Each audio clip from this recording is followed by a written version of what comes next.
No terceiro ano do reinado de Oséias, filho de Elá, rei de Israel, Ezequias, filho de Acás, rei de Judá, começou a reinar.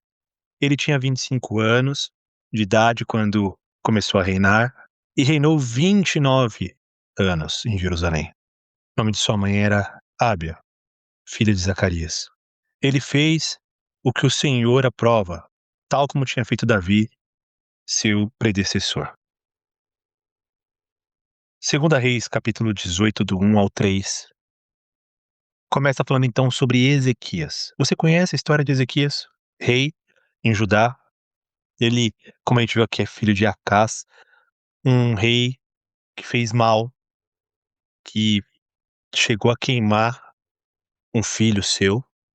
Então, quando nós olhamos e pensamos como vai ser o filho agora desse rei, nós podemos ter várias ideias. E quando nós chegamos no fim da história sobre esse rei chamado Ezequias, é impressionante como mostra que a gente consegue seguir outros caminhos se a gente quiser na nossa vida.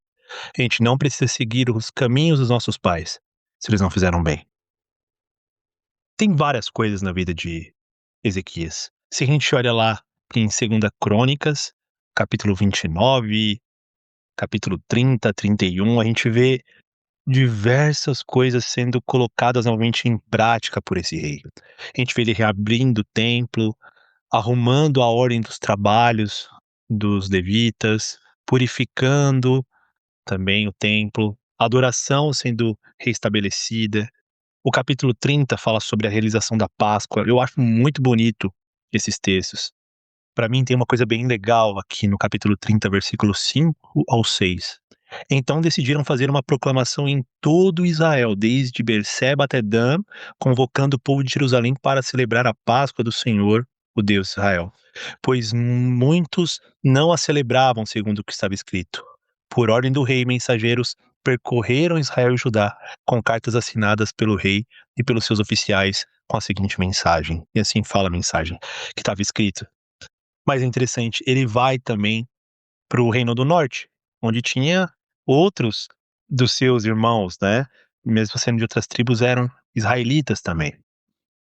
E a história é bem interessante, que alguns não quiseram, mas outros foram também para celebrar junto a Páscoa. Mas eu acho bonito isso, dele levar para outras pessoas que estavam longe a mensagem, convocando para voltar ao Senhor, fazer o que o Senhor queria que eles fizessem, que era lembrar a Páscoa.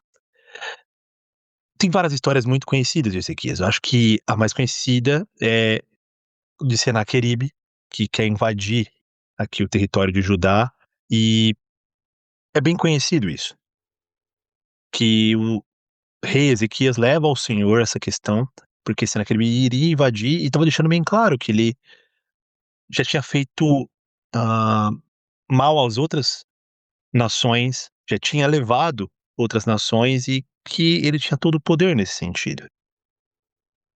Ezequias vai ao Senhor, pede ao Senhor, porque Senaqueribe também tinha ido contra o Senhor, faltado com respeito com o Senhor, e é bem interessante a história que realmente o Senhor nosso Deus, ele lutou essa batalha por Judá e os assírios foram mortos. Mas uma coisa que eu gosto muito sobre Ezequias, eu acho que vale muito a pena a gente falar também, é sobre a oração. Lendo Crônicas, lendo Reis, a gente vê em alguns momentos isso. Já falamos da Páscoa, no capítulo 30 de 2 Crônicas, no versículo 18, olha que legal.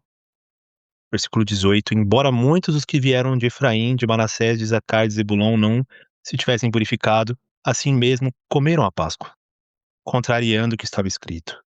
Mas Ezequias orou por eles, dizendo, queira o Senhor, que é bondoso, perdoar tudo. Então ele intercede aqui por esses que não deveriam ter comido dessa forma a Páscoa. Orando, chegando ao Senhor. E, quando a gente olha também no versículo 19, aquele que inclina o seu coração para buscar a Deus, o Senhor, o Deus dos seus antepassados, mesmo que não esteja puro de acordo com as regras do santuário. E o Senhor ouviu a oração de Ezequias e não castigou o povo. Lembrando que o povo estava longe, então eles já chegaram sem essas observações aqui. E assim tem outros momentos que a gente também vê. Se a gente volta lá agora para o livro de Segunda Reis, no capítulo 19, do versículo 14 em diante, Ezequias recebeu a carta das mãos dos mensageiros e a leu, então subiu ao templo do Senhor, estendeu-a perante o Senhor, e Ezequias orou ao Senhor. E a oração é muito bonita. Animo que você leia no versículo 15 do capítulo 19 de Segunda Reis, é muito bonito. Mais orações que a gente pode pegar também no capítulo 20, a gente olha no versículo 2 e 3. Ezequias virou o rosto para a parede e orou ao Senhor. Lembra-te, Senhor, como tenho te servido com fidelidade e com devoção sincera. Tenho feito o que tu aprovas. E Ezequias chorou amargamente. No momento onde ele quis pedir pela vida dele, ele estava doente, estava não estava digerindo bem, a ideia do amargamente aqui, não estava digerindo muito bem isso. Então ele orou ao Senhor para pedir pela sua vida. Eu acho legal isso. É um rei diferente dos outros, que a gente vê mais sobre oração. E eu lembro que a gente falou aqui no começo, no capítulo 18, sobre como ele seguiu os passos de Davi. Ele foi como Davi. E eu acho que são traços que mostram isso.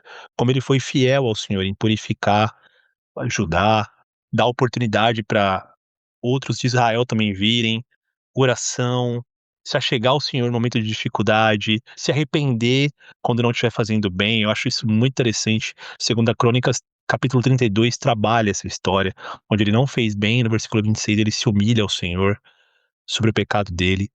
Então, diferente do pai que seguiu o caminho dos reis de Israel, né, Jeroboão, Acabe, Ezequias segue a sua família que veio de Davi, o exemplo de Davi. E eu acho que a gente também deve seguir esses exemplos, ser como esses homens, Ezequias, Davi e assim por diante, Josafá, orar mais ao Senhor, se arrepender pelos nossos pecados, reconhecer que nós erramos e sempre tentar diariamente observar como nós estamos vivendo, por caso de precisar purificar algo na nossa vida que não tá agindo, que a gente não tá agindo bem. É mais um rei muito interessante de a gente poder estudar.